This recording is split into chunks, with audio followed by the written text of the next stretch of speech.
De tout temps, l'obscurantisme s'est opposé à la raison. Croyances et superstitions se perpétuent jusqu'à nos jours. Face à ce que nous ne comprenons pas, nous sommes d'une grande fragilité. Nous voilà forcés de croire sur parole ce que nos yeux nous montrent et ce que nos oreilles nous donnent à entendre. Reste alors la raison pour tenter de nous en sortir.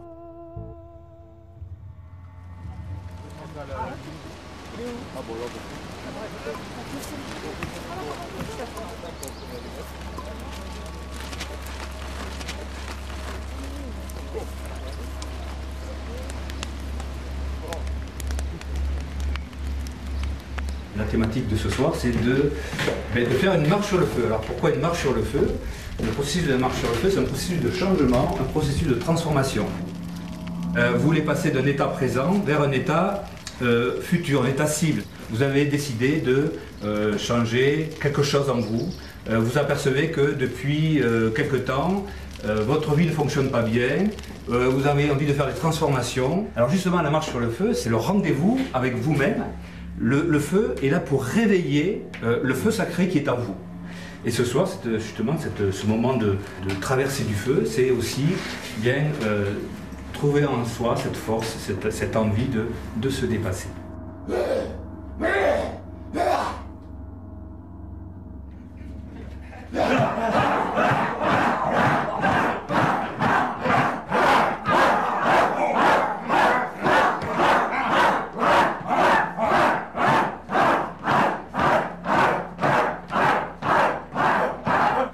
J'aimerais avoir la capacité de passer à autre chose. Je suis un peu malheureux en ce moment, donc ouais. Ça fait 4-5 ans que je vis mal. Je voudrais avoir du courage pour dire de passer au-dessus et pas penser aux conséquences. Lâcher les peurs, justement, oui. Lâcher prise sur beaucoup de choses. Et puis, pour la cartésienne que je suis, c'est peut-être un moyen de prouver la puissance de l'esprit sur la matière.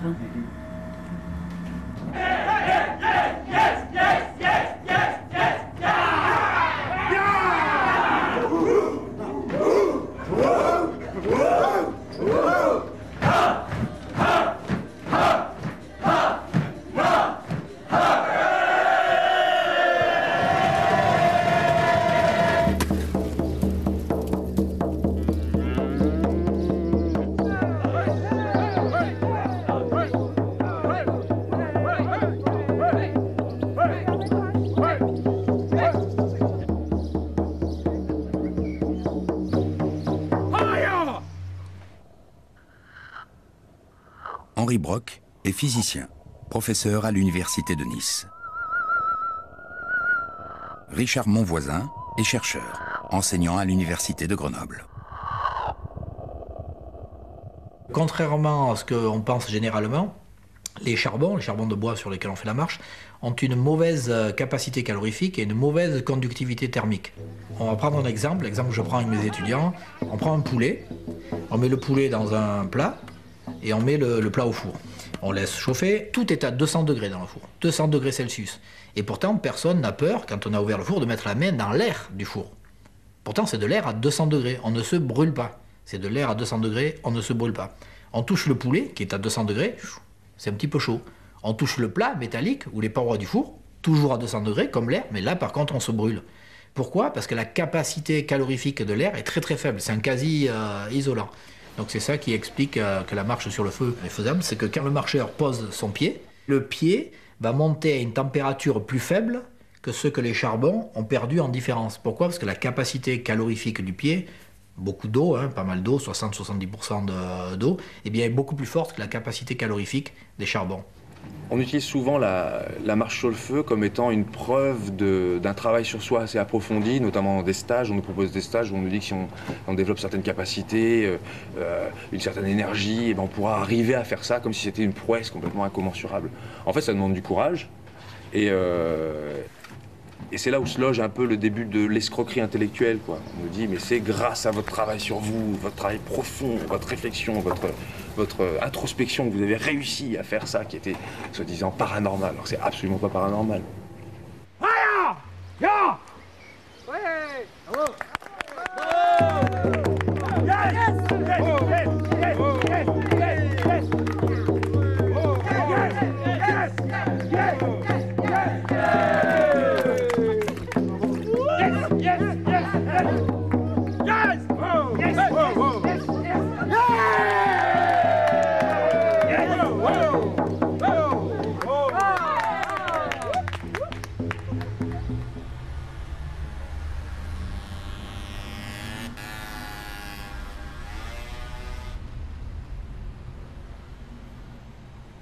Je vous demanderai de prendre votre pendule en main. Vous mettez la chaîne dans le creux de la main et vous allez la tenir entre le pouce et l'index. Il faut apprendre à faire ce que l'on appelle le vide mental. C'est savoir arrêter la pensée. Ne pas penser, seulement sentir sans penser. On sent et on comprend en même temps. On ne sait pas comment on comprend, mais on constate que ce n'est pas par le cerveau. L'exercice suivant, c'est la recherche d'un objet qui va être caché avec l'intention que quelqu'un de ce groupe le retrouve. Cet objet, c'est un pendule qui est en bois. Mettez-vous bien en contact avec sa vibration, avec son ressenti.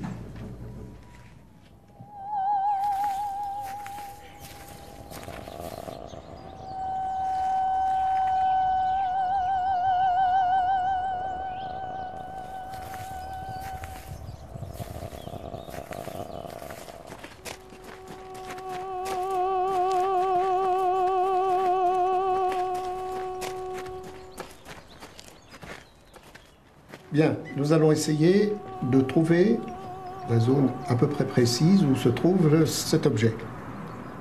C'est au pied d'un arbre. L'objet a été déposé dans un endroit relativement facile d'accès. Donc ne vous aventurez pas dans le milieu des fourrés. Donc je vous rappelle, c'est au pied d'un arbre.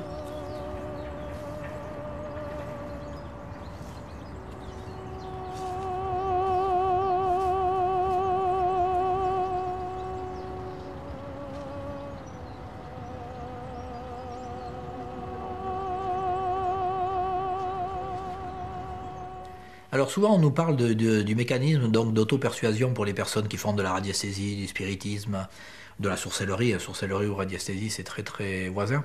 Et en fait c'est quelque chose qu'on observe. On a des personnes qui sont venues pour se faire tester au laboratoire, qui sont des personnes de toute bonne foi, qui pensent avoir des pouvoirs.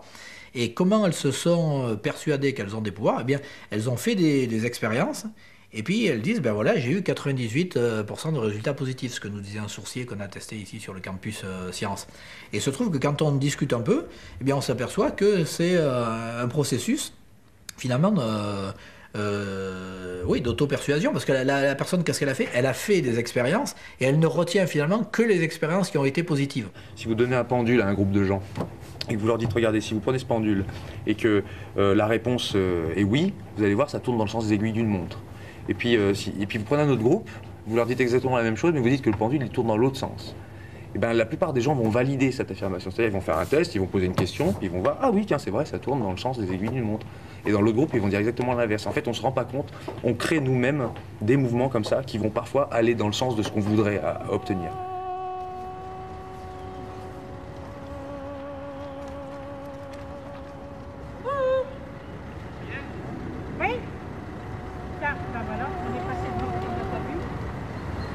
C'était là, non? Oui, mais on ne l'a pas vu. Bon, enfin, on n'est pas loin quand même. Hein. Non, mais toi, c'est fait descendre.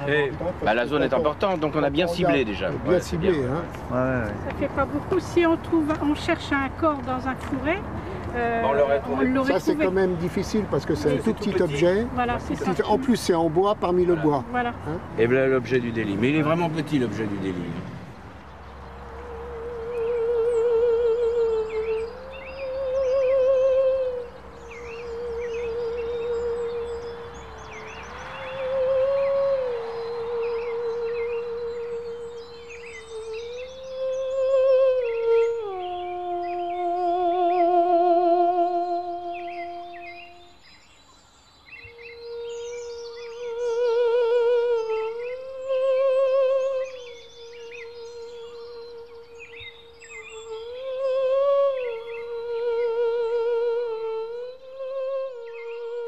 La radiesthésie, c'est la capacité qu'auraient certains individus de détecter à peu près n'importe quoi à l'aide d'un pendule, d'une baguette ou pour certains à l'aide de rien du tout, juste avec les mains.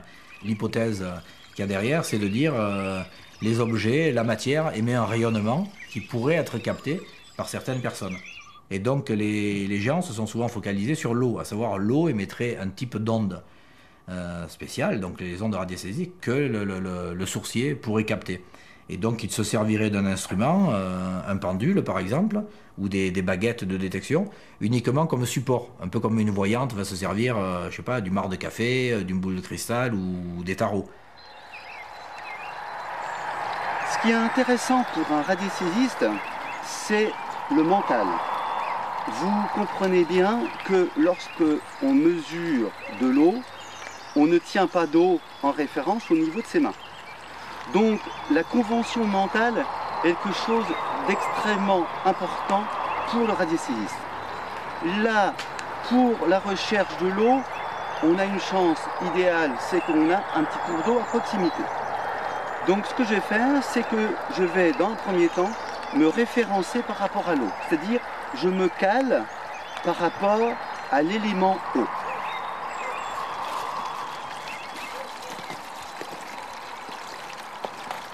Et je m'y concentre.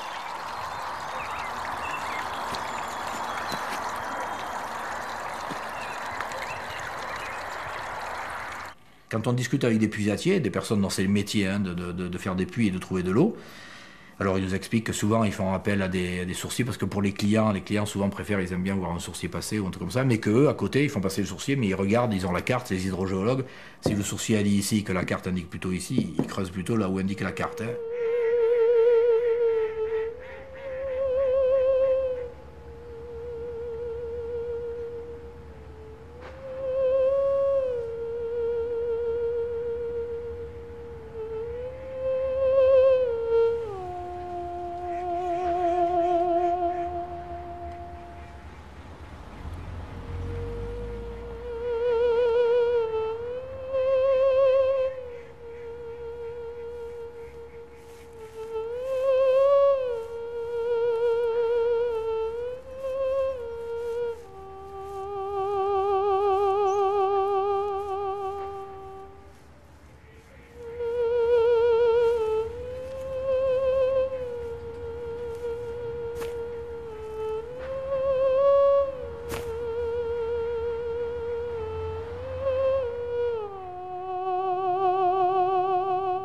Normand Baillargeon est professeur de sciences de l'éducation à l'Université du Québec à Montréal. Gérald Bronner est sociologue, professeur à l'Université de Strasbourg. Est-ce qu'on devrait croire d'emblée qu'il y a des gens qui possèdent une force mystérieuse en vertu de laquelle elles sont capables, ces personnes, hommes ou femmes, d'identifier l'endroit où si on creuse, on va trouver de l'eau et on pourra avoir un puits? Ben, placés devant cette conjecture-là, placés devant cette proposition-là, les scientifiques essaient de contrôler les variables. Il y a tellement de variables qui entrent en jeu dans un phénomène comme celui-là, qu'on va essayer de les cerner, de les contrôler au mieux, de manière à faire en sorte que quand le phénomène se reproduit, on pourrait être sûr qu'il se produit réellement. Donc on dit souvent, en zététique, on dit l'alternative est féconde. Face à quelque chose de bizarre, cherchons à ce qu'il n'y a pas une alternative autre que celle du mystère, du don, de la capacité bizarre, du phénomène paranormal. Est-ce qu'on ne peut pas expliquer ça autrement ? Quand on essaie d'aborder un problème quel qu'il soit, ben, il faut suivre certaines règles qu'on appelle un peu les règles d'or, hein, les règles d'or de l'esprit critique, de la raison, de la zététique, on les appelle un peu comme on veut. Et il y en a plusieurs. Une des règles, par exemple, importante, c'est la parcimonie de règles. Ça veut dire il ne faut pas chercher à multiplier au-delà de ce qui est suffisant les hypothèses pour expliquer quelque chose. Donc il faut prendre les hypothèses les plus simples pour essayer d'expliquer ce qui nous entoure. Et c'est là que penser à des hypothèses alternatives devient intéressant. Le scientifique qui devant une assertion comme celle-là va se dire qu'est-ce qui pourrait jouer qui ferait qu'il trouve de l'eau? Ce qui pourrait jouer qui ferait qu'il trouve de l'eau, c'est qu'il y a de l'eau à peu près partout. Alors, peu importe l'endroit où il tombe, on risque de trouver de l'eau. Ce qui pourrait jouer aussi, c'est que les gens disent il est un excellent sourcier et ils oublient qu'il a fallu creuser 4 fois sur le terrain avant de trouver l'endroit où effectivement il y avait de l'eau et tout ce qu'ils retiennent c'est qu'il a trouvé de l'eau. L'autre chose qui pourrait expliquer le phénomène par exemple, ce serait que la personne trouve effectivement de l'eau, mais c'est parce qu'elle est extrêmement habile à percevoir des signes dans l'environnement, des signes dans le paysage, des signes sur le sol, qui sont des indices d'endroits où on trouvera probablement de l'eau. Alors, si on veut tester cette théorie selon laquelle des personnes sont en mesure de trouver de l'eau à l'aide d'une baguette de sourcier. Ce qu'on va essayer de faire, c'est de contrôler toutes ces variables-là pour être sûr que tout ce qui reste, c'est le fait que les gens ont trouvé de l'eau. Il y a un physicien, le professeur donc Yves Rocard, qui s'est intéressé à la sorcellerie et qui prétendait avoir apporté la preuve de la validité de la sorcellerie, donc de la détection d'eau. Il disait qu'il avait mis en évidence le signal du sourcier et que le signal du sourcier venait de la capacité du corps humain à détecter des variations de champ magnétique. Donc il disait qu'il avait mis en évidence des petits cristaux de magnétite qu'on aurait dans les tempes, dans les coudes, dans les genoux et dans les talons. Et il disait que les détecteurs essentiels, c'était ceux des talons. Pourquoi? Tout simplement parce que quand on marche sur le sol, c'est les talons qui sont en contact avec le sol, donc il y a un champ magnétique terrestre général. Et il disait, si les détecteurs que l'on a dans les talons détectent un changement de champ magnétique, ce qui s'appelle en physique un gradient de champ magnétique, à ce moment-là, il va y avoir une réaction induite dans la personne. On a un champ de côté et un champ un peu différent de l'autre. Bien, ça induit un mouvement. Et ce mouvement, ça serait un mouvement musculaire qui provoque le mouvement du pendule, d'accord? Le mouvement, la mise en rotation, le balancement, ou le mouvement des baguettes. D'où la soi-disant capacité de détecter l'eau.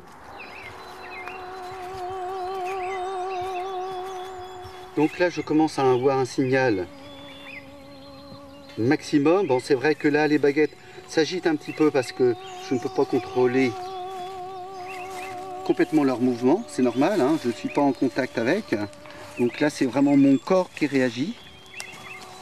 Donc mes petits cristaux magnétiques qui réagissent. Donc je reviens en arrière pour retrouver donc cette veine.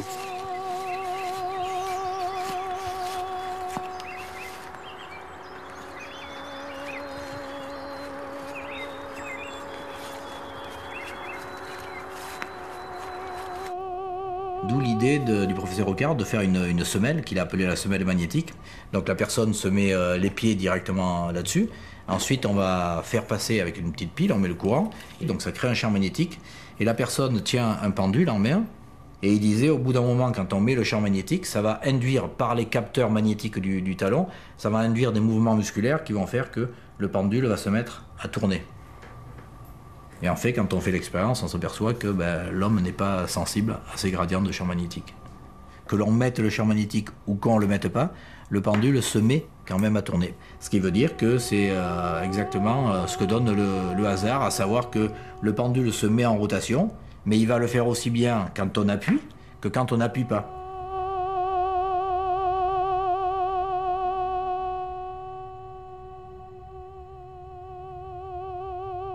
Un truc qu'on peut faire même chez soi, si quelqu'un pense pouvoir distinguer de l'eau d'autre chose sur un protocole simple. On prend 10 bouteilles d'eau.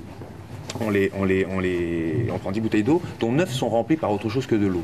On propose à la personne qui dit avoir la capacité de sorcellerie de vérifier parmi les 10 bouteilles laquelle est celle qui contient l'eau.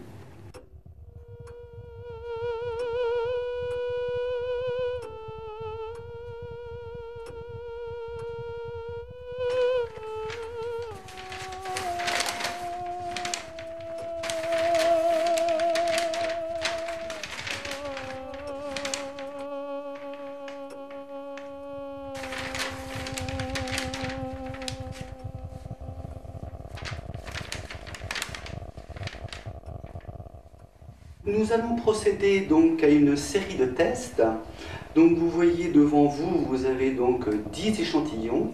Dans ces 10 échantillons, il y aura un échantillon donc, qui sera donc avec un repère qui sera représentatif de la bouteille d'eau.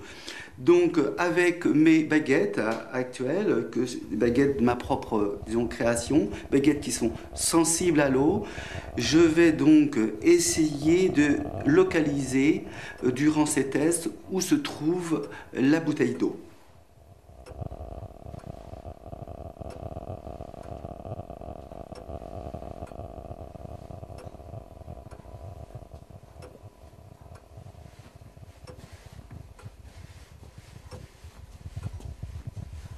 Donc la bouteille d'eau se situe donc entre ces deux échantillons.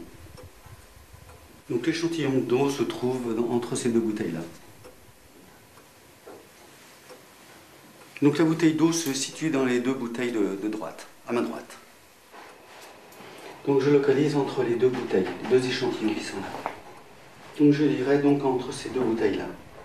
Et quand on fait ce genre de test-là, ben, les sourciers échouent lamentablement. Alors là, c'est intéressant de le constater.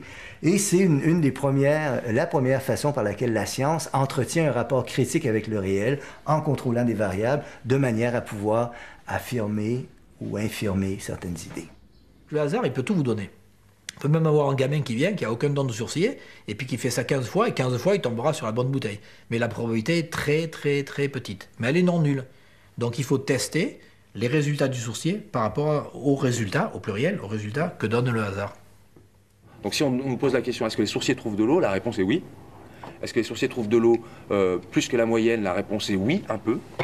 Est-ce qu'ils trouvent de l'eau plus que quelqu'un qui a une connaissance un peu intuitive du terrain? La réponse est non, à peu près la même chose. C'est à peu près la même chose. Et qui trouve le plus de l'eau, a priori, sont les hydrogéologues.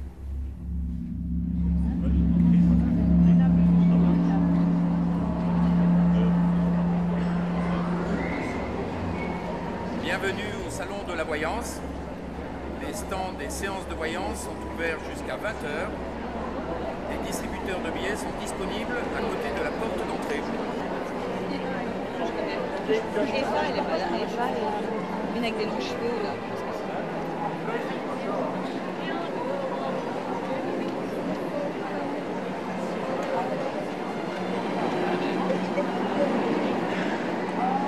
C'est quoi, d'ailleurs?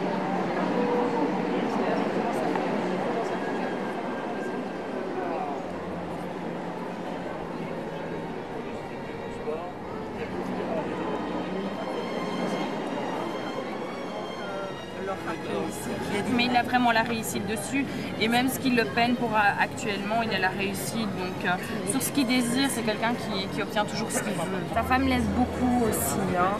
C'est vraiment ça qui l'aide à aller de l'avant. Ici, votre union est heureuse, elle est protégée par l'étoile.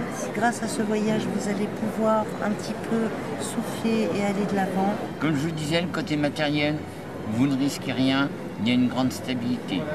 Il y a eu, comme on dit, un coup de folie chez elle. La seule solution qu'elle ait eue pour elle se protéger, c'est de mettre fin à sa vie. C'est vraiment le dire « je n'en peux plus », parce qu'il y a eu énormément de violence sur cette femme.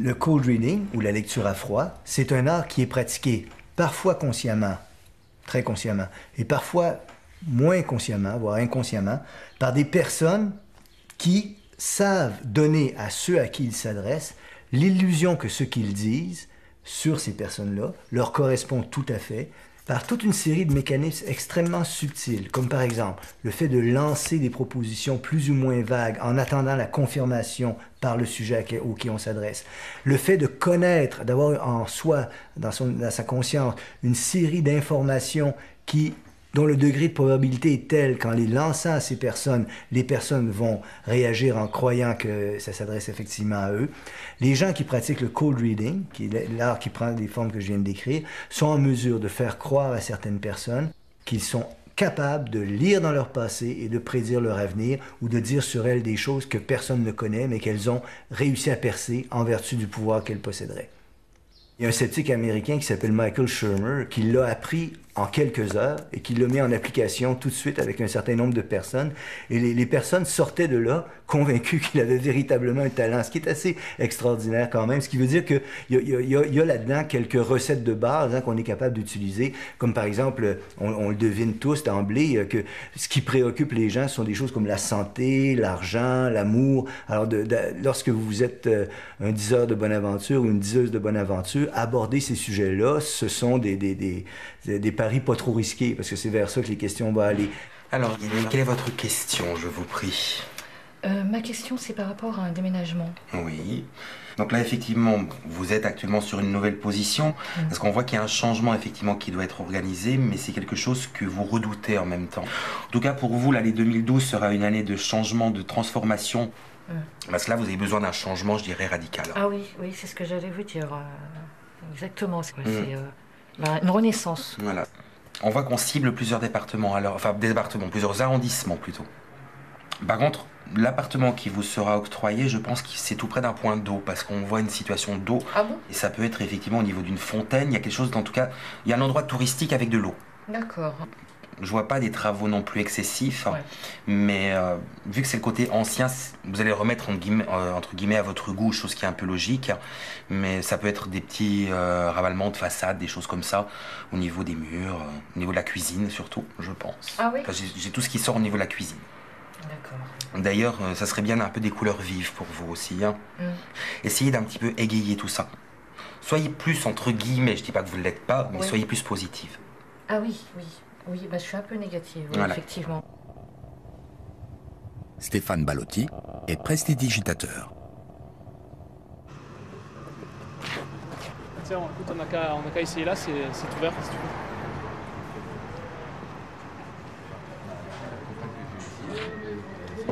Allez, je vais demander de vous installer. Donc voilà, au départ, ça part de phrases tout à fait banales, quelconques, dans lesquelles les personnes vont plus ou moins se retrouver. Et du fait qu'elles acquiescent un petit peu avec la tête ou un petit clignement d'œil va m'aider, va me donner des informations importantes pour savoir si j'ai tapé juste ou pas. Vous êtes certainement trop jeune peut-être pour avoir un enfant, c'est peut-être en projet. Je ne sais pas si vous avez un projet d'enfant. Pas pour l'immédiat, mais je vois des enfants autour de vous. C'est peut-être pas les vôtres, puisque vous n'en avez pas. Tu as énormément besoin d'être rassuré, d'être épaulé, d'être réconforté. Même si tu as ton caractère, tu as un caractère qui est bien trempé quand même, tu sais exactement ce que tu veux. Et quand la personne répond positivement à ce que je dis, je continue dans cette voie. Si je vois que je me suis complètement trompé, la personne va froncer un petit peu les sourcils ou va faire si je ne comprends pas ce que vous dites ou non, c'est pas exactement ça. Et là, je rebondis un petit peu. C'est vraiment une technique à part entière de travail. C'est pas un domaine de l'art ou de la culture ou de la musique, c'est plutôt un milieu sportif. Oui. Je ressens le milieu sportif et spécifiquement dans le...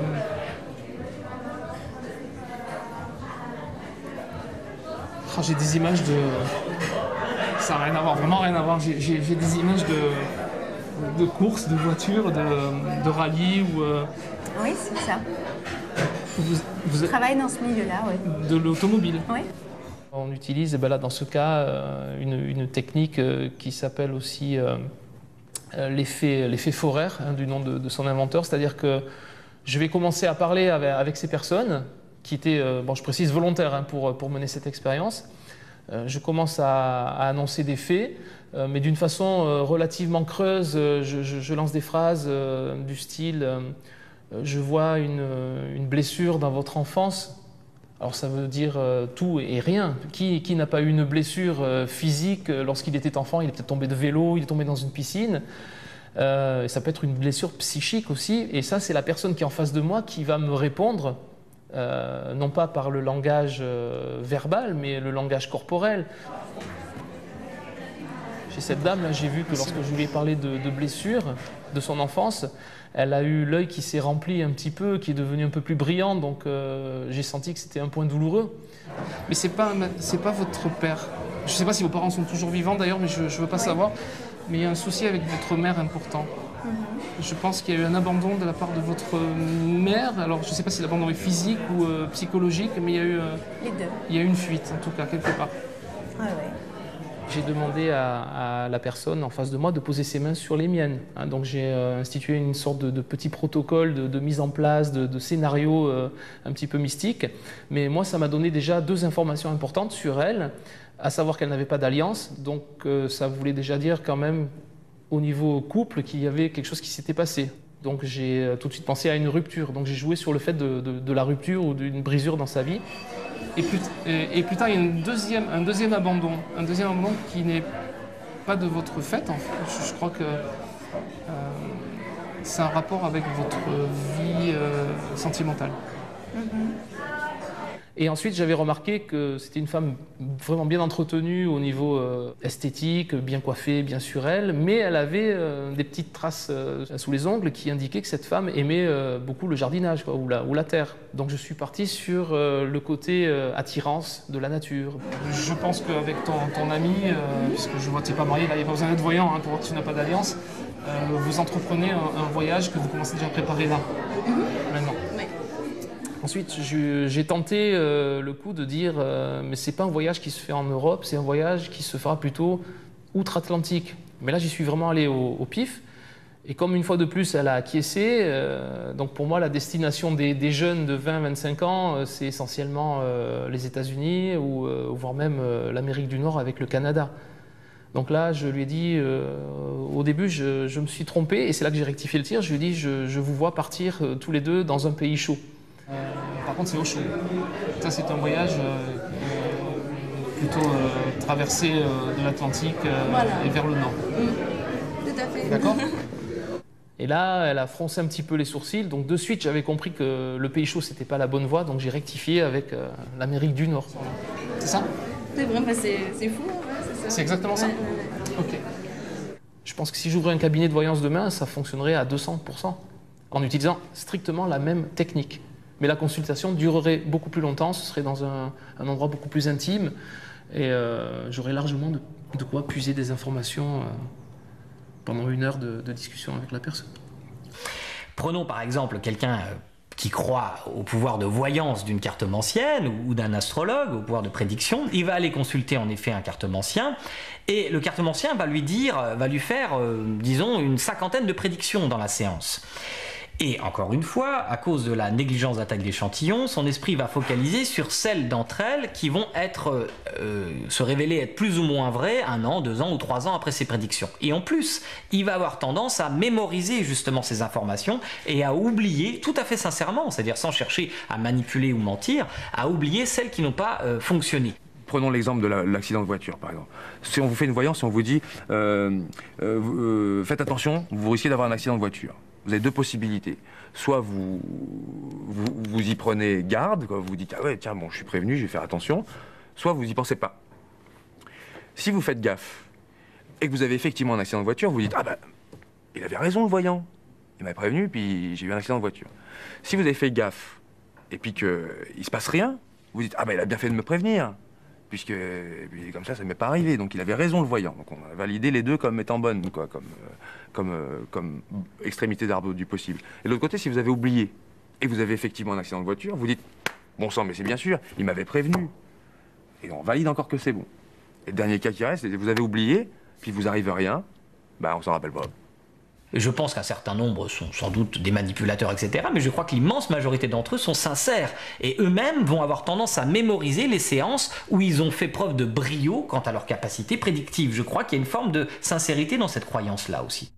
Comment allez-vous, David? Bien, merci, et vous? Mon cher David, je vous propose de démarrer maintenant. Avec plaisir. Nous prenons donc quelqu'un. Aline, allô, bonjour. Oui, bonjour. Bonjour, madame. Quel est votre prénom? Lucienne. Lucienne. Que puis-je pour vous, Lucienne? Beaucoup de gens croient plus ou moins qu'il existe des phénomènes qui n'ont aucune explication scientifique. Mesdames et messieurs, Uri Geller. Je ne pense pas être le seul à pouvoir faire ce que je fais.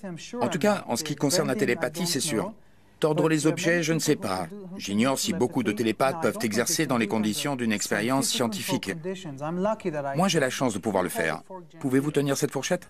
Vous voyez, je la tiens très délicatement, comme ça. Vous voyez, elle se ramollit.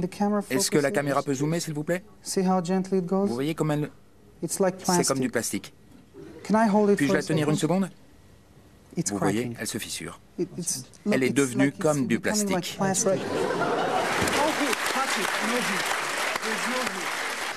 La libéralisation du marché médiatique est une bonne chose en démocratie. Elle a aussi ses effets pervers, c'est qu'elle conduit les médias à être poussés vers une concurrence qui vont constituer, cette concurrence va offrir comme une tentation souvent irrésistible le fait de publier des informations spectaculaires. C'est vrai des croyances et de toutes sortes de croyances. C'est vrai par exemple des peurs collectives. Les médias, c'est bien connu, il est plus intéressant de parler des trains qui arrivent en retard que des trains qui arrivent à l'heure. C'est une non-information. Donc pour impliquer d'une façon ou d'une autre l'observateur ou le téléspectateur, il faut, ou le lecteur, il faut publier, il faut proposer des informations de type spectaculaire. Les médias n'ont pour seul but Nous, on pense que les médias, ils ont pour but de nous informer. C'est pas du tout ça le but des médias. Hein. Le but des médias est d'abord de gagner sa vie, quoi, de gagner sa croûte. Si on avait un médium, disons, je sais pas, quelqu'un qui faisait du spiritisme dans une ville ou un village dans les années 1920-1930, il allait rayonner un petit peu sur son coin, sur la région. Donc il allait toucher quelques dizaines de milliers de personnes, quelques centaines de milliers de personnes, en étant un petit peu large, mais sans plus. Et puis il se trouve qu'avec la télévision, la radio, maintenant avec le réseau, avec la toile, eh bien si quelqu'un passe à une émission de télé en montrant qu'il tord 3 petites cuillères, il va toucher premier public facilement 10 à 15 millions de téléspectateurs, et puis ça va diffuser, donc il va toucher plusieurs dizaines de millions de téléspectateurs. C'est pourquoi, je crois, c'est au moins une des morales que devrait tirer tout journaliste ou toute personne qui travaille dans les médias. Lorsque l'on invite quelqu'un qui croit, il faut absolument et toujours présenter une contre-argumentation en face. C'est dramatique lorsqu'on invite quelqu'un qui est croyant et qu'il n'y a pas de contre-argumentation en face. En 1977, c'est une star mondiale. L'homme qui tord l'acier avec son esprit. L'homme aussi que la CIA enlève à Mexico lors d'un congrès. Pendant 11 ans, Jean-Pierre Girard va donc espionner pour le compte de la CIA. Un espion un peu particulier puisque télékinésiste et télépathe. Une énigme et un sujet d'étude infini pour les scientifiques et les chercheurs du monde entier. Jean-Pierre Girard est devenu le parapsychologue le plus célèbre de l'histoire.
Voilà, donc l'expérience est tout à fait réalisable par quelqu'un comme moi qui n'a aucun pouvoir, aucun magnétisme revendiqué en tout cas.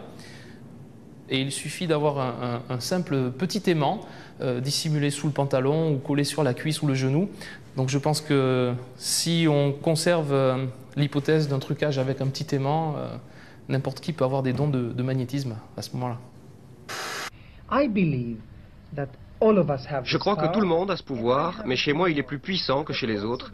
Et puis il doit y avoir aussi un élément extérieur qui a son importance. Mais comment les hommes de science expliquent-ils votre pouvoir? Au début, les savants sont sceptiques. Ils veulent me voir travailler dans des conditions expérimentales. Après, ils ne comprennent pas ce qui arrive, et moi non plus. Je vais me concentrer sur vos clés. Je vais seulement les effleurer légèrement, les caresser. Et dans mon esprit, je dis « tords-toi ». Vous voyez, vous ne pourrez pas rentrer chez vous ce soir, monsieur.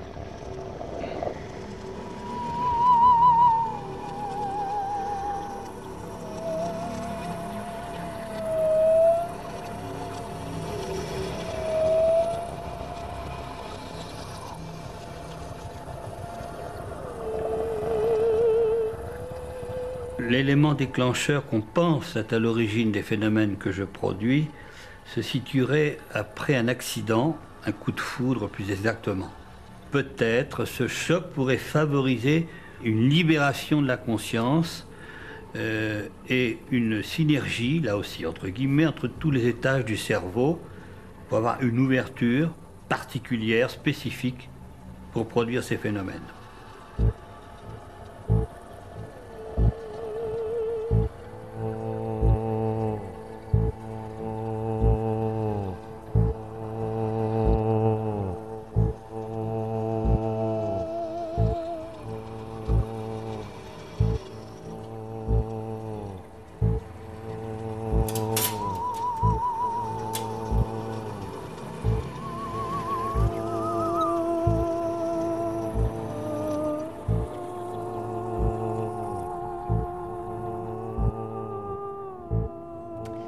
Alors en fait, c'est une fourchette qui paraît tout à fait normale. Enfin, c'est une fourchette normale au point de vue forme.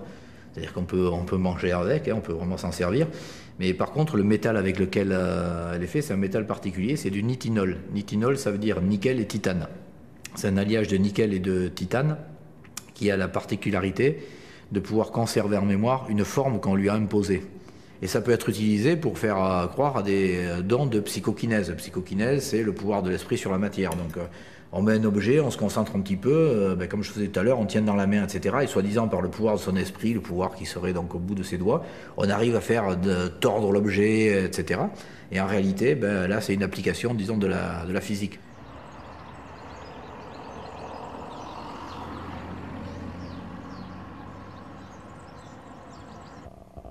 Philippe Marx est ingénieur, gérant de la société AMF.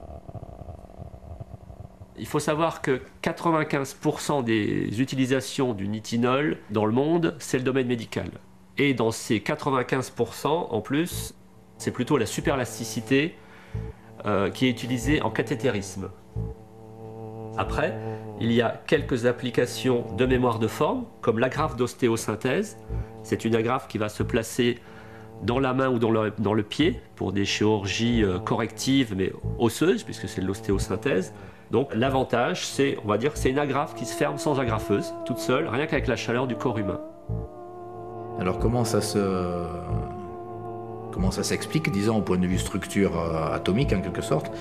On prend l'objet, on lui donne une forme, donc par exemple ici, cette forme-là, la forme qu'on veut mettre en mémoire. On porte l'objet à haute température, en tenant la forme, et puis on fait une trempe, un refroidissement instantané, on plonge dans l'eau.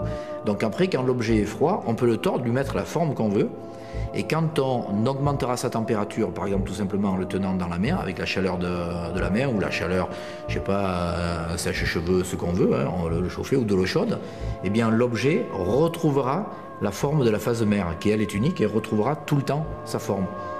Le phénomène peut être recommencé quasiment ad vitam aeternam.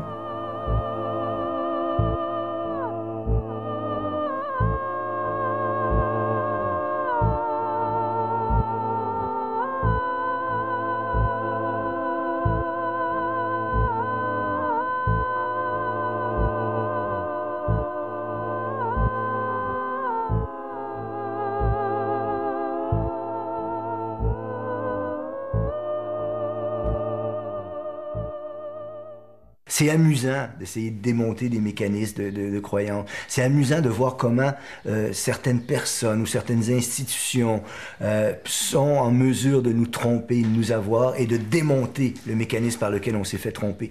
Donc, il y a un intérêt épistémologique, comme je le disais, de théorie de la connaissance. Je veux avoir de bonnes raisons pour croire aux propositions auxquelles je vais adhérer. En certains cas, c'est tellement grave que je peux jouer ma santé ou ma vie. Tu sais, si je mets ma santé entre les mains de charlatans, c'est ma vie peut-être que je suis en train de jouer.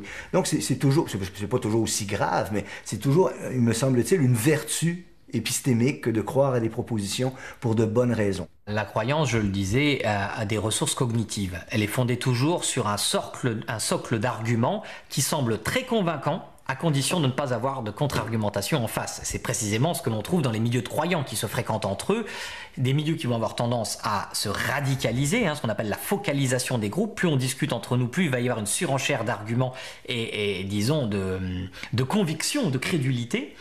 Et c'est vrai de beaucoup de croyances, et c'est vrai y compris de croyances dont on pourrait croire qu'elles ont été défaites définitivement par les acquis de la science.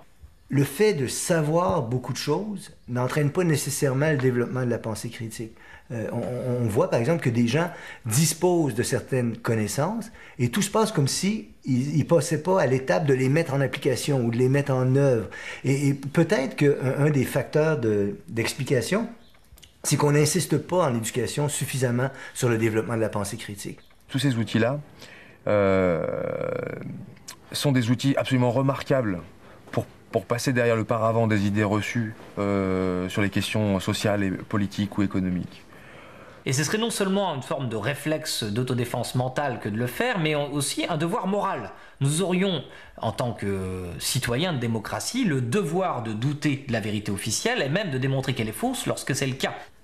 On est le 2 août 1990. L'Irak envahit le Koweït. Le 6 août 1990 toujours, des sanctions sont données par l'ONU. Et là, à l'automne, il y a un grand débat aux États-Unis sur la pertinence d'entrer en guerre. Et je vous rappelle que Saddam Hussein était un des dictateurs préférés des États-Unis pendant de très longues années, quelqu'un qu'ils ont appuyé. Et au sein des élites, il y a un débat. Et au sein des gouvernants américains, il y a un débat. Et c'est là qu'arrive Naïra. Elle se présente devant un caucus des droits humains de la House of Representatives aux États-Unis. Et elle livre un témoignage absolument bouleversant sur l'entrée des forces de Saddam Hussein au Koweït. Pour expliquer que les Koweïtiens qui venaient d'être envahis par les Irakiens avaient été témoins de soldats irakiens qui enlevaient les bébés des couveuses et les jetaient par terre. Et donc elle témoigne en larmes, la jeune fille, elle s'appelait Naïra. Elle explique ça, elle a 20 ans, quoi. Elle dit qu'elle est infirmière, qu'elle a fait ça, et qu'elle a vu ça, et que c'était horrible, et que vraiment les Irakiens sont des monstres, etc., etc. While I was there, I saw the Iraqi soldiers come into the hospital with guns. They took the babies out of the incubators. Took the incubators and left the children to die on the cold floor. Et peu de temps après, enfin quelques jours après, la guerre est déclarée. L'expression qui apparaît dans les journaux partout, c'est que Saddam Hussein est le nouvel Hitler. Ça va être l'expression consacrée. Et à ce moment-là, il n'y a plus l'hésitation qu'il y avait auparavant et les États-Unis entrent en guerre contre l'Irak. Sauf qu'on se rend compte après qu'en fait, non seulement cette jeune fille koweïtienne, bon, elle n'était pas au Koweït du tout, on s'est rendu compte qu'elle s'appelait Naïra, c'était la fille de Nasir al-Sabah, l'ambassadeur du Koweït aux États-Unis. Elle n'avait pas été au Koweït. C'était une histoire complètement bidonnée, inventée de toutes pièces par une boîte de marketing médiatique qui s'appelle Hill & Knowlton. Et donc pour 14 millions de dollars, vous pouviez vous payer une fausse information de toutes pièces qui permettait de déclencher la guerre en Irak. Extraordinaire quand même, non? C'est-à-dire que vous pouvez construire un mensonge scientifique, sociopolitique, à 14 millions de dollars, et qui peut avoir des conséquences désastreuses pour des milliers et des milliers d'êtres humains. Alors quand on sait ça, on se dit il faut faire attention quand même dans la discussion démocratique qu'on est censé avoir aux forces qui interviennent. Les firmes de relations publiques occupent une place absolument prépondérante dans toutes les sociétés. Et quand on sait ça, on ne peut pas ne pas avoir une attitude de critique devant les informations qui nous sont données. Et les méthodes pour casser ces mensonges-là sont exactement les mêmes que celles qui permettent d'analyser si une théorie est valide ou pas en sciences expérimentales. C'est la même chose. Vérifions la source. Qui dit quoi? Sur quelle base? Quels sont les faits de départ? Etc. etc.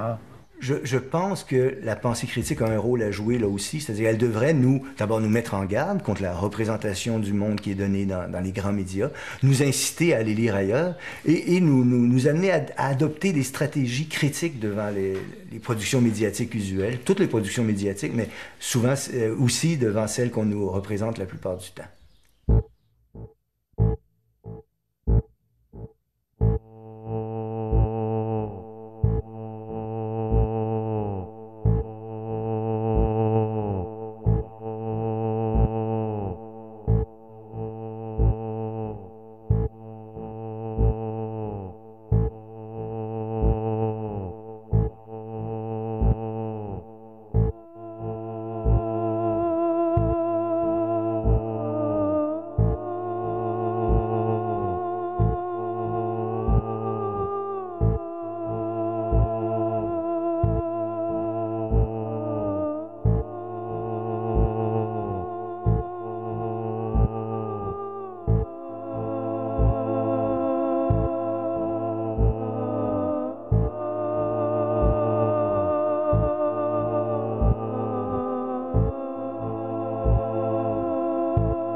je vous demanderai de prendre votre pendule en main.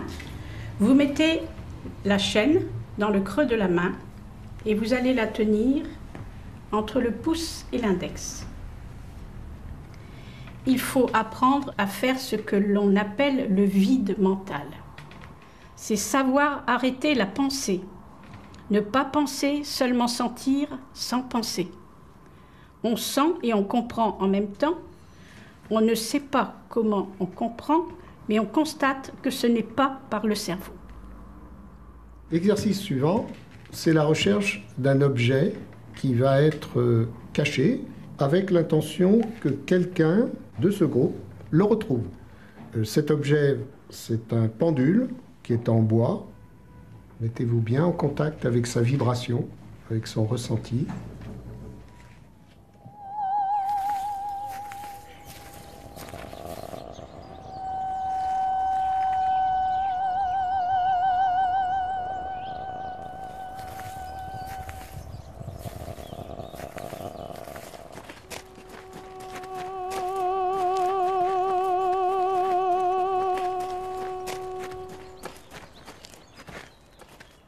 Bien, nous allons essayer de trouver la zone à peu près précise où se trouve cet objet.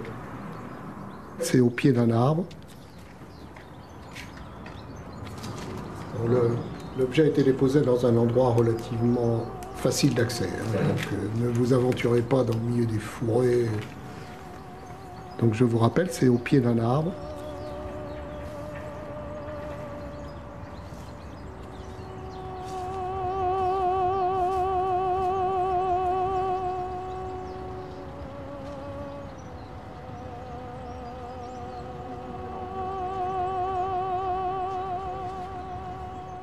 Alors souvent on nous parle du mécanisme d'auto-persuasion pour les personnes qui font de la radiesthésie, du spiritisme, de la sorcellerie. La sorcellerie ou radiesthésie, c'est très très voisin. Et en fait, c'est quelque chose qu'on observe. On a des personnes qui sont venues pour se faire tester au laboratoire, qui sont des personnes de toute bonne foi, qui pensent avoir des pouvoirs. Et comment elles se sont persuadées qu'elles ont des pouvoirs? Eh bien, elles ont fait des expériences. Et puis elles disent, ben voilà, j'ai eu 98% de résultats positifs, ce que nous disait un sourcier qu'on a testé ici sur le campus Sciences. Et il se trouve que quand on discute un peu, eh bien on s'aperçoit que c'est un processus, finalement, oui, d'auto-persuasion, parce que la personne, qu'est-ce qu'elle a fait? Elle a fait des expériences, et elle ne retient finalement que les expériences qui ont été positives. Si vous donnez un pendule à un groupe de gens, et que vous leur dites, regardez, si vous prenez ce pendule... Constituer cette concurrence va offrir comme une tentation souvent irrésistible le fait de publier des informations spectaculaires. C'est vrai des croyances et de toutes sortes de croyances. C'est vrai par exemple des peurs collectives. Les médias, c'est bien connu, il est plus intéressant de parler des trains qui arrivent en retard que des trains qui arrivent à l'heure. C'est une non-information. Donc pour impliquer d'une façon ou d'une autre l'observateur ou le téléspectateur, il faut, ou le lecteur, il faut publier, il faut proposer des informations de type spectaculaire. Les médias n'ont pour seul but... nous, on pense que les médias, ils ont pour but de nous informer. C'est pas du tout ça le but des médias. Le but des médias est d'abord de gagner sa vie, quoi, de gagner sa croûte. Si on avait un médium, disons, je sais pas, quelqu'un qui faisait du spiritisme dans une ville ou un village dans les années 1920-1930, il allait rayonner un petit peu sur son coin, sur la région. Donc il allait toucher quelques dizaines de milliers de personnes, quelques centaines de milliers de personnes, en étant un petit peu large, mais sans plus.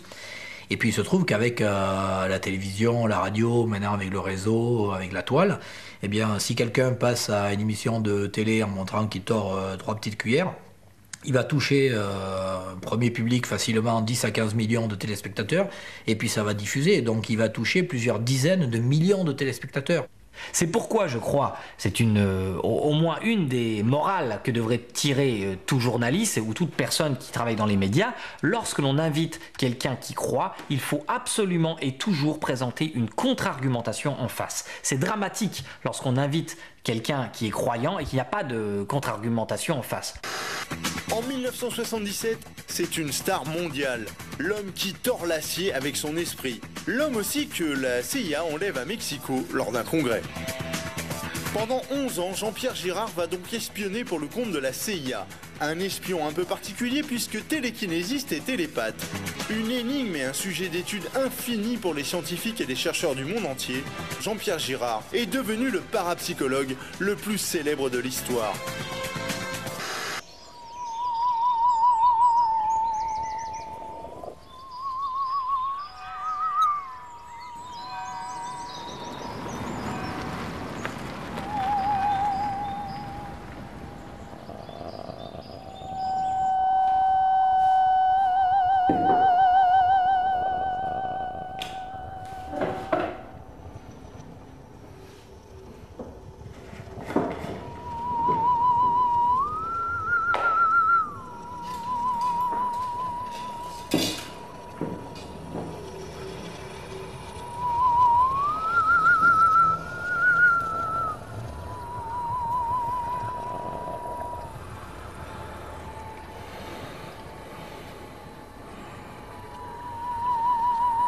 cognitive. Elle est fondée toujours sur un socle d'arguments qui semble très convaincant, à condition de ne pas avoir de contre-argumentation en face. C'est précisément ce que l'on trouve dans les milieux de croyants qui se fréquentent entre eux, des milieux qui vont avoir tendance à se radicaliser, ce qu'on appelle la focalisation des groupes. Plus on discute entre nous, plus il va y avoir une surenchère d'arguments et disons, de conviction, de crédulité.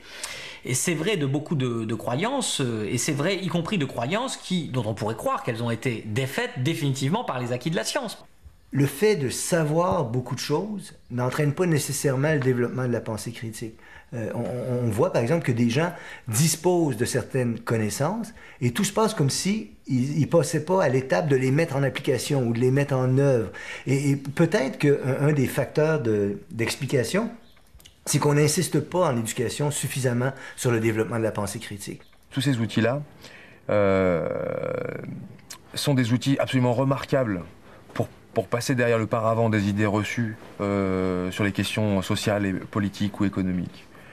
Et ce serait non seulement une forme de réflexe d'autodéfense mentale que de le faire, mais aussi un devoir moral. Nous aurions, en tant que citoyens de démocratie, le devoir de douter de la vérité officielle et même de démontrer qu'elle est fausse lorsque c'est le cas. On est le 2 août 1990. L'Irak envahit le Koweït. Le 6 août 1990 toujours, des sanctions sont données par l'ONU. Et là, à l'automne, il y a un grand débat aux États-Unis sur la pertinence d'entrer en guerre. Et je vous rappelle que Saddam Hussein était un des dictateurs préférés des États-Unis pendant de très longues années, quelqu'un qu'ils ont appuyé. Et au sein des élites, il y a un débat. Et au sein des gouvernants américains, il y a un débat. Et c'est là qu'arrive Naïra. Elle se présente devant un caucus des droits humains de la House of Representatives aux États-Unis. Et elle livre un témoignage absolument bouleversant sur l'entrée des forces de Saddam Hussein au Koweït. Pour expliquer que les Koweïtiens qui venaient d'être envahis par les Irakiens avaient été témoins de soldats irakiens qui enlevaient les bébés des couveuses et les jetaient par terre. Et donc elle témoigne en larmes, la jeune fille, elle s'appelait Naïra. Elle explique ça, elle a 20 ans, quoi. Elle dit qu'elle est infirmière, qu'elle a fait ça, et qu'elle a vu ça, et que c'était horrible, et que vraiment les Irakiens sont des monstres, etc. etc. While I was there, I saw the Iraqi soldiers come into the hospital with guns. They took the babies out of the incubators. Took the incubators and left the children to die on the cold floor. Et peu de temps après, enfin quelques jours après, la guerre est déclarée. L'expression qui apparaît dans les journaux partout, c'est que Saddam Hussein est le nouvel Hitler. Ça va être l'expression consacrée. Et à ce moment-là, il n'y a plus l'hésitation qu'il y avait auparavant et les États-Unis entrent en guerre contre l'Irak.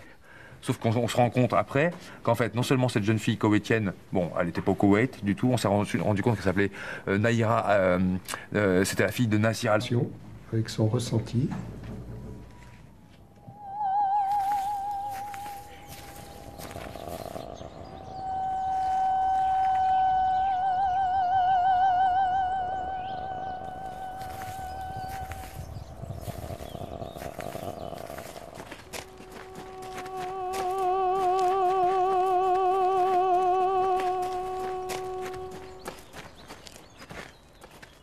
Bien, nous allons essayer de trouver la zone à peu près précise où se trouve cet objet. C'est au pied d'un arbre. L'objet a été déposé dans un endroit relativement facile d'accès. Donc ne vous aventurez pas dans le milieu des fourrés. Donc je vous rappelle, c'est au pied d'un arbre.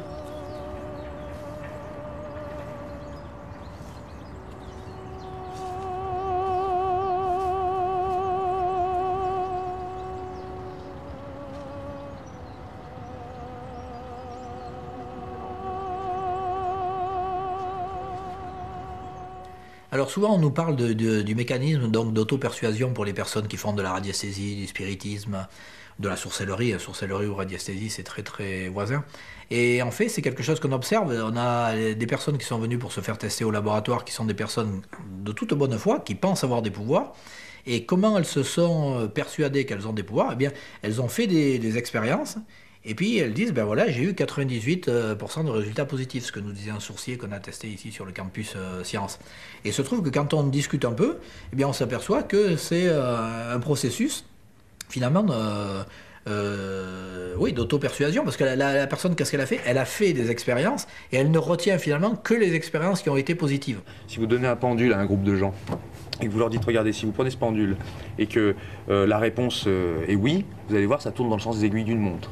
Et puis vous prenez un autre groupe, vous leur dites exactement la même chose, mais vous dites que le pendule, il tourne dans l'autre sens.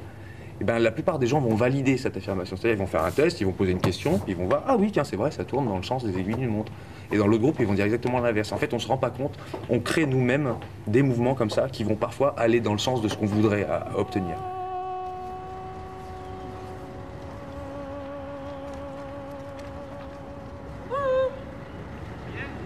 Oui. Tiens, ben voilà, on est passé devant, on l'a pas vu. C'était là, non? Oui, mais on l'a pas vu. Bon, enfin, on n'est pas loin quand même. Hein. Alors, mais toi, j'avais fait le dessin. Bah, la zone est importante, donc on a bien ciblé déjà. Bien ciblé, hein. Ça fait pas beaucoup. Si on cherche un corps dans un fourré, on l'aurait trouvé. Ça, c'est quand même difficile parce que c'est un tout petit objet. Voilà, c'est ça. En plus, c'est en bois parmi le bois. Voilà. Hein. Et voilà l'objet du délit. Mais il est...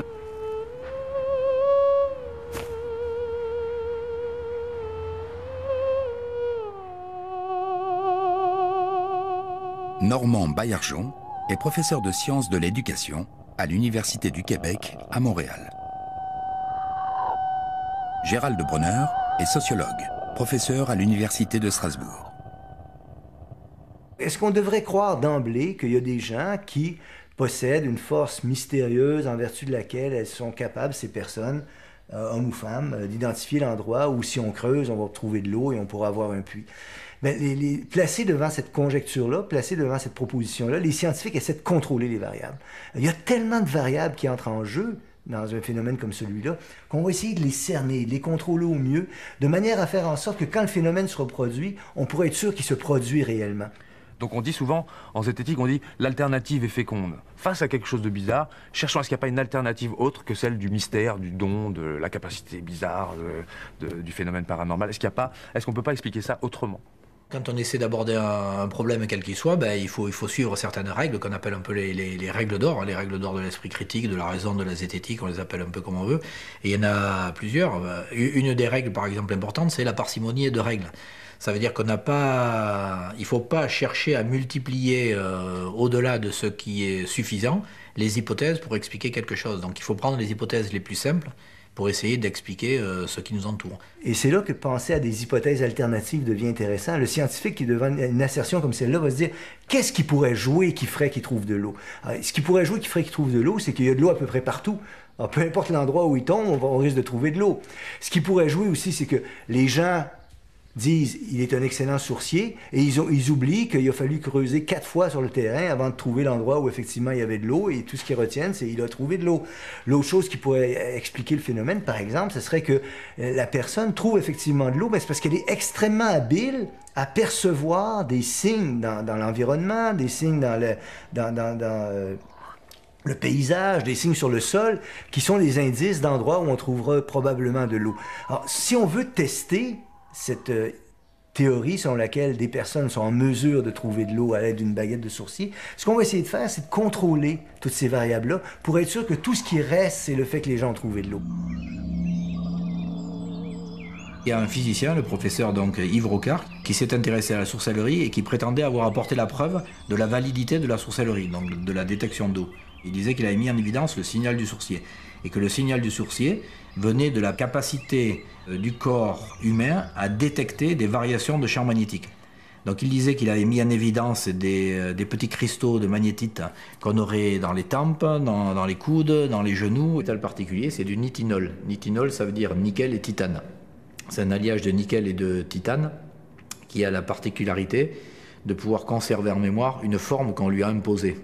Et ça peut être utilisé pour faire croire à des dons de psychokinèse. Psychokinèse, c'est le pouvoir de l'esprit sur la matière. Donc on met un objet, on se concentre un petit peu, comme je faisais tout à l'heure, on tient dans la main, etc. Et soi-disant par le pouvoir de son esprit, le pouvoir qui serait donc au bout de ses doigts, on arrive à faire tordre l'objet, etc. Et en réalité, là c'est une application, disons, de la physique.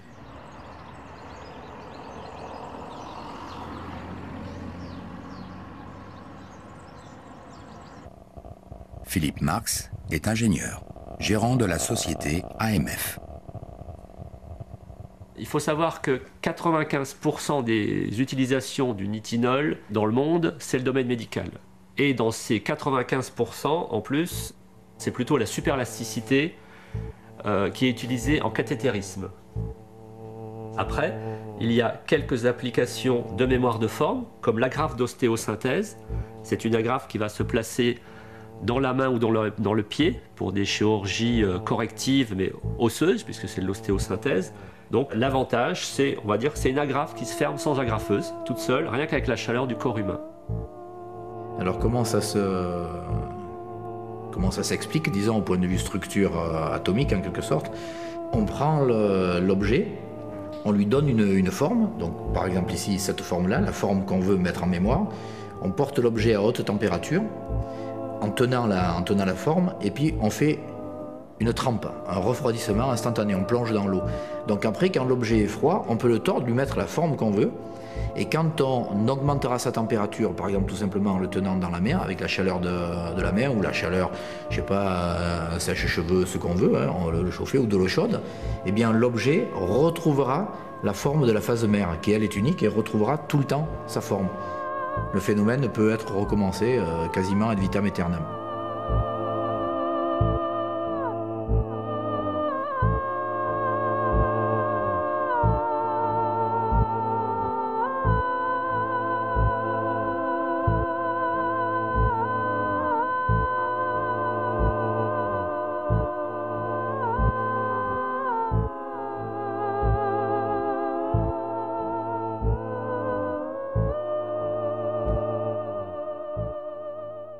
C'est amusant d'essayer de démonter des mécanismes de croyance. C'est amusant de voir comment certaines personnes ou certaines institutions sont en mesure de nous tromper, de nous avoir et de démonter le mécanisme par lequel on s'est fait tromper.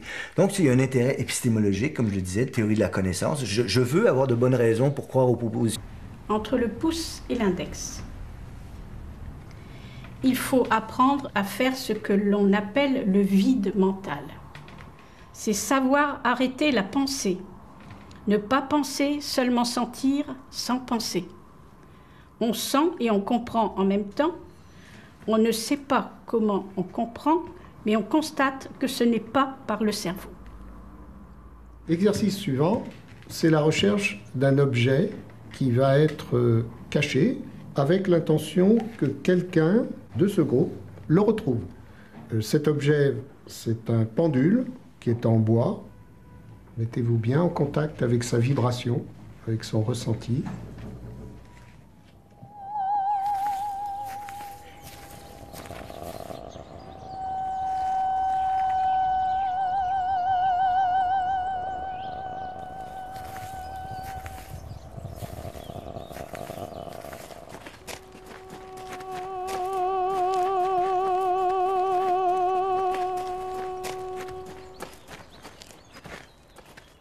Bien, nous allons essayer de trouver la zone à peu près précise où se trouve cet objet. C'est au pied d'un arbre. L'objet a été déposé dans un endroit relativement facile d'accès. Donc ne vous aventurez pas dans le milieu des fourrés. Donc je vous rappelle, c'est au pied d'un arbre.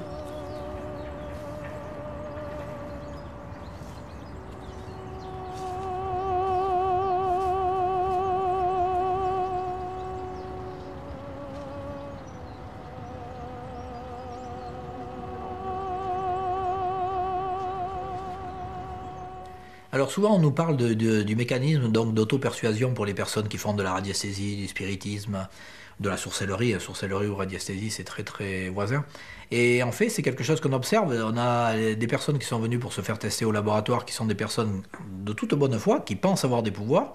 Et comment elles se sont persuadées qu'elles ont des pouvoirs? Eh bien elles ont fait des expériences. Et puis elles disent, ben voilà, j'ai eu 98% de résultats positifs, ce que nous disait un sourcier qu'on a testé ici sur le campus Sciences. Et il se trouve que quand on discute un peu, eh bien on s'aperçoit que c'est un processus, finalement,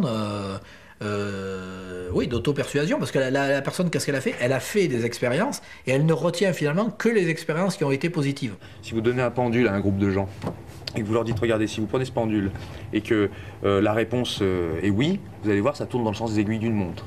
Et puis vous prenez un autre groupe, vous leur dites exactement la même chose, mais vous dites que le pendule, il tourne dans l'autre sens.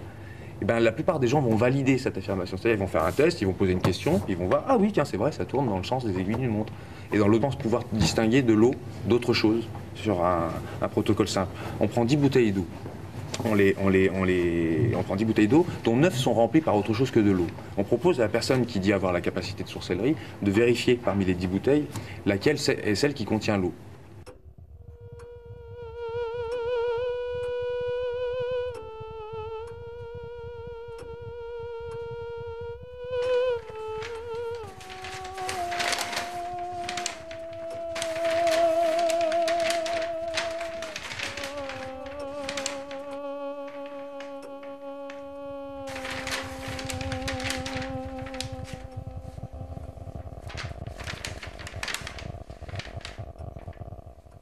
Nous allons procéder donc à une série de tests. Donc vous voyez devant vous, vous avez donc 10 échantillons. Dans ces 10 échantillons, il y aura un échantillon donc, qui sera donc avec un repère qui sera représentatif de la bouteille d'eau. Donc avec mes baguettes actuelles, baguettes de ma propre création, baguettes qui sont sensibles à l'eau, je vais donc essayer de localiser durant ces tests où se trouve la bouteille d'eau.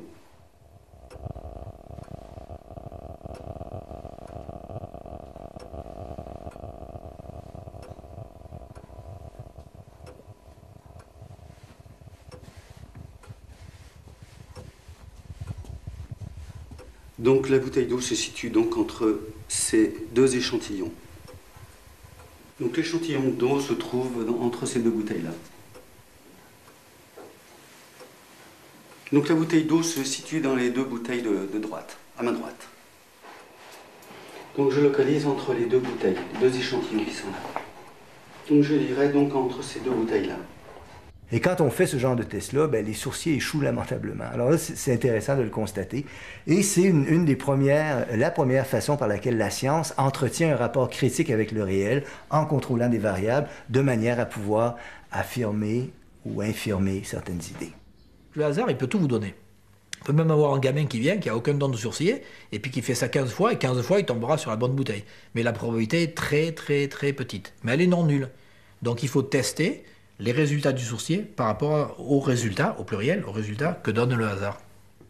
Donc si on nous pose la question, est-ce que les sourciers trouvent de l'eau? La réponse est oui. Est-ce que les sourciers trouvent de l'eau plus que la moyenne? La réponse est oui, un peu. Est-ce qu'ils trouvent de l'eau plus que quelqu'un qui a une connaissance un peu intuitive du terrain? La réponse est non, à peu près la même chose. C'est à peu près la même chose. Et qui trouve le plus de l'eau, a priori, sont les hydrogéologues. Un processus de transformation. Vous voulez passer d'un état présent vers un état futur, un état cible. Vous avez décidé de changer quelque chose en vous. Vous apercevez que depuis quelque temps, votre vie ne fonctionne pas bien. Vous avez envie de faire des transformations. Alors justement, la marche sur le feu, c'est le rendez-vous avec vous-même. Le feu est là pour réveiller le feu sacré qui est en vous. Et ce soir, justement, ce moment de traversée du feu, c'est aussi bien trouver en soi cette force, cette envie de se dépasser.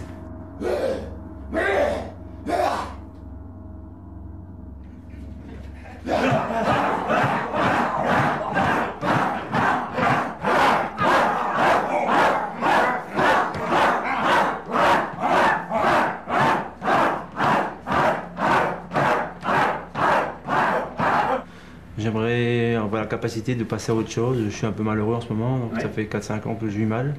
Je voudrais avoir du courage pour dire de passer au-dessus et pas penser aux conséquences. Lâcher les peurs, justement, oui. Lâcher prise sur beaucoup de choses. Et puis, pour la cartésienne que je suis, c'est peut-être un moyen de prouver la puissance de l'esprit sur la matière.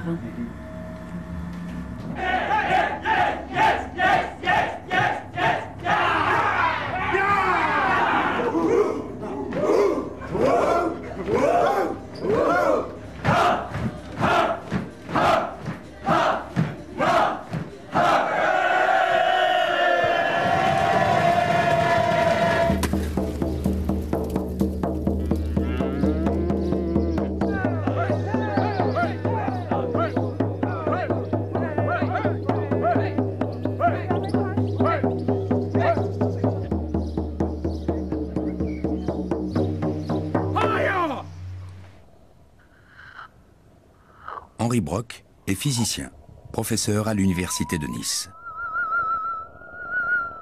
Richard Monvoisin est chercheur, enseignant à l'université de Grenoble. Contrairement à ce qu'on pense généralement, les charbons de bois sur lesquels on fait la marche, ont une mauvaise capacité calorifique et une mauvaise conductivité thermique. On va prendre un exemple, l'exemple que je prends avec mes étudiants. On prend un poulet, on met le poulet dans un plat et on met le plat au four. On laisse chauffer, tout est à 200 degrés dans le four, 200 degrés Celsius. Et pourtant, personne n'a peur, quand on a ouvert le four, de mettre la main dans l'air du four. Pourtant, c'est de l'air à 200 degrés, on ne se brûle pas. C'est de l'air à 200 degrés, on ne se brûle pas. On touche le poulet, qui est à 200 degrés, c'est un petit peu chaud. On touche le plat métallique ou les parois du four, toujours à 200 degrés, comme l'air, mais là, par contre, on se brûle. Pourquoi? Parce que la capacité... Après, il y a quelques applications de mémoire de forme, comme l'agrafe d'ostéosynthèse. C'est une agrafe qui va se placer dans la main ou dans le pied, pour des chirurgies correctives, mais osseuses, puisque c'est de l'ostéosynthèse. Donc l'avantage, c'est, on va dire, c'est une agrafe qui se ferme sans agrafeuse, toute seule, rien qu'avec la chaleur du corps humain. Alors comment ça s'explique, disons, au point de vue structure atomique, en quelque sorte? On prend l'objet, on lui donne une forme, donc par exemple ici, cette forme-là, la forme qu'on veut mettre en mémoire. On porte l'objet à haute température, en tenant la forme, et puis on fait une trempe, un refroidissement instantané, on plonge dans l'eau. Donc après, quand l'objet est froid, on peut le tordre, lui mettre la forme qu'on veut, et quand on augmentera sa température, par exemple tout simplement en le tenant dans la main, avec la chaleur de la main, ou la chaleur, je sais pas, sèche-cheveux, ce qu'on veut, hein, on le chauffer, ou de l'eau chaude, eh bien l'objet retrouvera la forme de la phase mère, qui elle est unique, et retrouvera tout le temps sa forme. Le phénomène peut être recommencé quasiment ad vitam aeternam.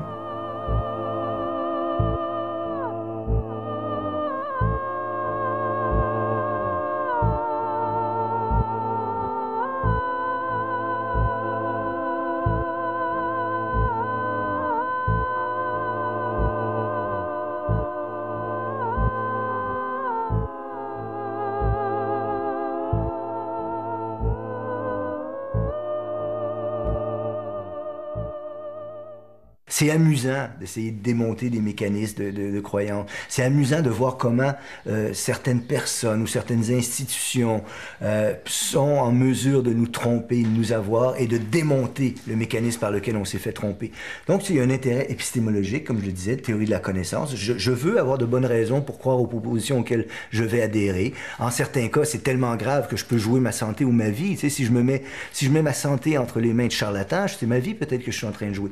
Donc, c'est toujours, c'est pas toujours aussi grave, mais c'est toujours, il me semble-t-il, une vertu épistémique que de croire à des propositions pour de bonnes raisons. La croyance, je le disais, a des ressources cognitives. Elle est fondée toujours sur un socle d'arguments qui semble très convaincant, à condition de ne pas avoir de contre-argumentation en face. C'est précisément ce que l'on trouve dans les milieux de croyants qui se fréquentent entre eux, des milieux qui vont avoir tendance à se radicaliser, ce qu'on appelle la focalisation des groupes. Plus on discute entre nous, plus il va y avoir une surenchère d'arguments et disons, de conviction, de crédulité. Et c'est vrai de beaucoup de croyances, et c'est vrai y compris de croyances dont on pourrait croire qu'elles ont été défaites définitivement par les acquis de la science. Le fait de savoir beaucoup de choses n'entraîne pas nécessairement le développement de la pensée critique. On voit par exemple que des gens disposent de certaines connaissances et tout se passe comme si... C'est amusant d'essayer de démonter des mécanismes de croyance. C'est amusant de voir comment certaines personnes ou certaines institutions sont en mesure de nous tromper, de nous avoir et de démonter le mécanisme par lequel on s'est fait tromper. Donc, il y a un intérêt épistémologique, comme je le disais, de théorie de la connaissance. Je veux avoir de bonnes raisons pour croire aux propositions auxquelles je vais adhérer. En certains cas, c'est tellement grave que je peux jouer ma santé ou ma vie. Tu sais, si je mets ma santé entre les mains de charlatans, c'est ma vie peut-être que je suis en train de jouer. Donc, c'est toujours, c'est pas toujours aussi grave, mais c'est toujours, il me semble-t-il, une vertu épistémique que de croire à des propositions pour de bonnes raisons. La croyance, je le disais, a des ressources cognitives. Elle est fondée toujours sur un socle d'arguments qui semble très convaincant, à condition de ne pas avoir de contre-argumentation en face. C'est précisément ce que l'on trouve dans les milieux de croyants qui se fréquentent entre eux, des milieux qui vont avoir tendance à se radicaliser, ce qu'on appelle la focalisation des groupes. Plus on discute entre nous, plus il va y avoir une surenchère d'arguments et disons, de conviction, de crédulité. Et c'est vrai de beaucoup de croyances, et c'est vrai y compris de croyances dont on pourrait croire qu'elles ont été défaites définitivement par les acquis de la science. Le fait de savoir beaucoup de choses n'entraîne pas nécessairement le développement de la pensée critique. On voit par exemple que des gens disposent de certaines connaissances et tout se passe comme si ils ne passaient pas à l'étape de les mettre en application ou de les mettre en œuvre. Et peut-être qu'un des facteurs d'explication, c'est qu'on n'insiste pas en éducation suffisamment sur le développement de la pensée critique. Tous ces outils-là sont des outils absolument remarquables pour passer derrière le paravent des idées reçues sur les questions sociales et politiques ou économiques. Et ce serait non seulement une forme de réflexe d'autodéfense mentale que de le faire, mais aussi un devoir moral. Nous aurions, en tant que citoyens de démocratie, le devoir de douter de la vérité officielle et même de démontrer qu'elle est fausse lorsque c'est le cas. On est le 2 août 1990. L'Irak envahit le Koweït. Le 6 août 1990 toujours, des sanctions sont données par l'ONU. Et là, à l'automne, il y a un grand débat aux États-Unis sur la pertinence d'entrer en guerre. Et je vous rappelle que Saddam Hussein était un des dictateurs préférés des États-Unis pendant de très longues années, quelqu'un qu'ils ont appuyé. Et au sein des élites, il y a un débat. Et au sein des gouvernants américains, il y a un débat. Et c'est là qu'arrive Naïra. Elle se présente devant un caucus des droits humains de la House of Representatives aux États-Unis. Et elle livre un témoignage absolument bouleversant sur l'entrée des forces de Saddam Hussein au Koweït. Pour expliquer que les Koweïtiens qui venaient d'être envahis par les Irakiens avaient été témoins de soldats irakiens qui enlevaient les bébés des couveuses et les jetaient par terre. Et donc elle témoigne en larmes, la jeune fille, elle s'appelait Naïra. Elle explique ça, elle a 20 ans, quoi. Elle dit qu'elle est infirmière, qu'elle a fait ça, et qu'elle a